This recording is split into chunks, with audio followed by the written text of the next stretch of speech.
तो my dear students, अब हम लोगों ने जो है 3.2 तक का क्वेश्चन तो सॉल्व कर लिया है। आज हम लोग सॉल्व करेंगे 3.3 का। ठीक है, तो चलिए 3.3 का क्वेश्चन नंबर 1 क्या कहता है, निम्न रैखिक समीकरण युग्म का प्रतिस्थापन विधि से हल कीजिए।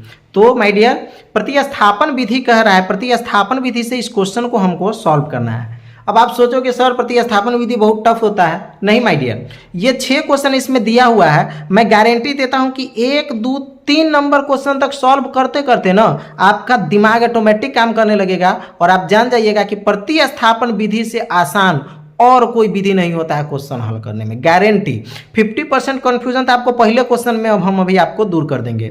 ठीक है, तो चलिए फटाफट लाइक कर दीजिए, कमेंट कीजिए, वीडियो को सब्सक्राइब कर दीजिए। जितने भी 10th के स्टूडेंट हैं वो सबको भेज दीजिए ताकि हमारे वीडियो के माध्यम से वो अपने 10th के बुक की अच्छे से तैयारी कर सके। ठीक है, रोज शाम में 7 बजे हमारा क्लास चलता है, तो आप एवरीडे शाम में 7 बजे हमारे चैनल पे आकर के हमसे मिल सकते हैं और अपने स्टडी नॉलेज को आगे बढ़ा सकते हैं। तो चलिए शुरू करते हैं। मैंने बुक हटा लिया, मैंने क्वेश्चन यहाँ पे लिख रखा है, पहला नंबर क्वेश्चन। ठीक है, कि निम्न रैखिक समीकरण युग्म को प्रतिस्थापन विधि से हल करना है। एक क्वेश्चन हमने लिख लिया कि भाई क्योंकि एक बेरी में तो सारा क्वेश्चन हल नहीं हो सकता है ना, एक एक करके ही हल करना पड़ेगा। तो चलिए क्वेश्चन नंबर 1 हम हल करते हैं। देखिए x + y = 14 और x - y = 4 है। हमको हल कैसे करना है? प्रतिस्थापन विधि से। ठीक है, तो चलिए इसको हम लिखते हैं समीकरण 1 और ये हो गया हमारा समीकरण 2। ठीक है, क्लियर। अब चलिए अब क्या करना है, समीकरण 2 से क्या करेंगे आप, चर x का मान निकालेंगे। यानी कि x = 4, ये -y है, इधर आएगा तो क्या हो जाएगा +y। ठीक है, ये हो गया आपका समीकरण 3 कह सकते हैं। ठीक है, चलिए ये चीजें प्राप्त हो जाने के बाद आपको क्या करना है, सिंपली कि x का मान कितना आया है, 4 + y आया है ना। तो अब इसका मान समीकरण 1 में डालना है। ठीक है, तो लिखिए x का मान किस में डालना है आपको, समीकरण 1 में।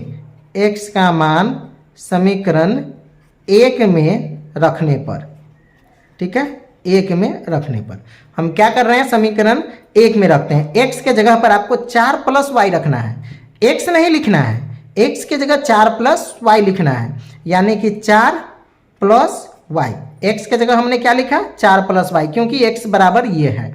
अब यहाँ पे +y है तो +y = 14 है तो 14। ठीक है, अब देखिए यहाँ पे 2 हो गए। अब दोनों को क्या कीजिए, आप जोड़ दीजिए, 4 + 2y = 14। ठीक है, अब आप क्या करेंगे, सिंपली जो है 2y छांट लेंगे तो 2y बराबर हो जाएगा 14, ये +4 है, इधर आएगा तो क्या हो जाएगा -4। यानी कि 2y = 10। अब y की वैल्यू क्या हो जाएगी, 10/2। y छांट लेंगे, ये 2 कहाँ जाएगा, इसके नीचे। यानी कि 2 × 5 = 10, 2 × 5 = 10। यानी कि y = कितने हो गए हमारे, 5। y की वैल्यू आ गई 5। ठीक है, अब आपको क्या करना है, y का मान समीकरण 2 में डालना है। y का मान किस में डालना है, समीकरण 2 में। तो आपको यहाँ पे लिखना पड़ेगा, मैं एक काम करता हूँ यहाँ साइड में ही बना देता हूँ ताकि ज़्यादा डिस्टेंस का जरूरत ना पड़े। ठीक है, तो यहाँ पे आपको लिखना होगा y का मान समीकरण 2 में, समीकरण 2 में रखने पर। y का मान हम किस में रख रहे हैं, समीकरण 2 में। ठीक है, तो समीकरण 2 क्या है आप देख लीजिए, x - y = 4। समीकरण 2 है हमारा x - y = 4, ये है हमारा समीकरण 2। इसमें आपको y का मान डालना है, यानी कि y जो है y की जगह 5 है ना, यानी कि x - 5 = 4। ठीक है, अब x बराबर 4 लिखेंगे, और -5 है, जब बराबर की इधर लाएंगे तो क्या हो जाएगा +5। यानी कि x बराबर क्या हो गया, 9। अब माय डियर आपको x की वैल्यू 9 पता हो गई और y की वैल्यू भी आपको कितना पता चल गया, y की वैल्यू 5। यानी कि x का 9 और y का 5, यही हुआ आपका आंसर। देखिए प्रतिस्थापन विधि से आपने क्या किया, x और y दोनों का मान निकाल लिया। ठीक है, अब चलिए इसी तरीके से क्वेश्चन नंबर 2 को भी हल करते हैं। तो माय डियर दूसरा नंबर क्वेश्चन क्या कर रहा है, S minus T is equal to 3 और एस 3 प्लस टी बटा 2 बराबर 6। ठीक है, ये हो गया समीकरण 1 और ये हो गया समीकरण 2। ठीक है, चलिए अब क्या करेंगे प्रतिस्थापन विधि में, पहले समीकरण 1 से क्या करना है, इसमें समीकरण 1 का चर मान पता करना है। तो यहां पर लिख दीजिए समीकरण 1 से, ठीक है, s बराबर 3 और माइनस टी को इधर कर देंगे तो क्या हो जाएगा प्लस टी। ठीक है, तो s बराबर क्या हो गया 3 प्लस टी, आप इसको समीकरण 3 मान लीजिए। ठीक है, अब क्या करिए s का मान समीकरण 2 में डाल दीजिए। तो यहां पर लिखिए समीकरण 2 में s का मान रखने पर, ठीक है, समीकरण 2 क्या है, s बटा 3, s के जगह पर 3 प्लस टी लिखना है, यानी कि 3 प्लस टी, अब बटा में 3 है तो 3 प्लस टी बटे 2 इजकल टू 6। ठीक है, ये हो गया। अब आप देखिए हमने कुछ नहीं किया, s बटा 3 था ना, तो s बटा 3 न लिख करके s के जगह पर 3 प्लस टी लिख दिए हैं, यानी कि s बटा 3 टी बटा 2 बराबर 6, s बटा 3 टी 2 बराबर 6 है ना, s के जगह बस खाली इस मान को हमने डाल दिया 3 प्लस टी को, और कुछ नहीं किए हैं। ठीक है, अब चलिए इसको जो है थोड़ा सा बटाबर का जोड़ बना लेते हैं। ठीक, चलिए बटाबर के जोड़ बनाने के लिए आपको क्या करना है, 3 2 का एलसीएम, 3 दूना 6, तो 3 दूना 6 यानी कि 2 से 3 प्लस टी में गुना हो जाएगा, प्लस 2 तिहाई 6, ये हो जाएगा 3 टी, अब बराबर में 6।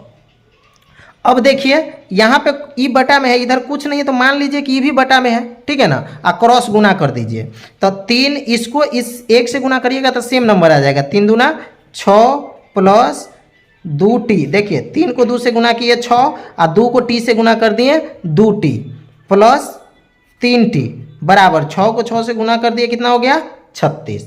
ठीक है, अब आपको क्या करना है, ये है 2 टी और ये 3 टी, तो क्या करेंगे दोनों को जोड़ देंगे, तो 6 प्लस 3 2 5 टी बराबर 36।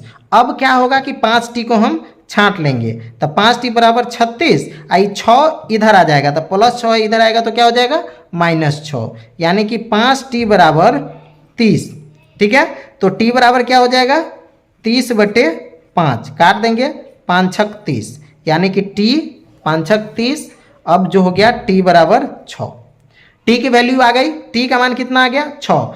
अब हम क्या करेंगे, टी की वैल्यू समीकरण 1 में डालेंगे, तो यहां पर ही डाल देते हैं। यहां पर लिखिए टी का मान समीकरण 1 में रखने पर, देखिए आप टी का मान समीकरण 2 में भी रख सकते हैं, कोई दिक्कत नहीं है। ठीक है, समीकरण 2 में भी आप रख सकते हैं, लेकिन ये थोड़ा बटा पर का है, लंबा प्रोसेस होगा, ज़्यादा समय लगेगा, है ना, तो इसके लिए थोड़ा सा शॉर्टकट करना है, हमको समय भी बचाना है। तो टी का मान समीकरण 1 में रखने पर, तो समीकरण 1 क्या है, s माइनस टी बराबर 3, समीकरण 1 यही ना है। अब टी की जगह पर आपको 6 रख देना है, तो s माइनस 6 बराबर 3, है ना, तो s बराबर छाटेंगे तो हो जाएगा 3, -6 इधर आएगा तो क्या हो जाएगा +6, यानी कि s बराबर 6 और 3 9।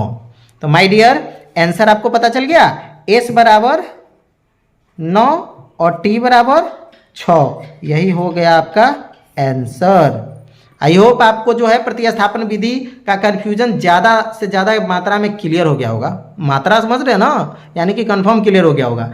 अब मिलते हैं नेक्स्ट पार्ट में, तब तक के लिए bye, best of luck and thanks for the watching. चलिए क्वेश्चन को रिवीजन करते रहिए।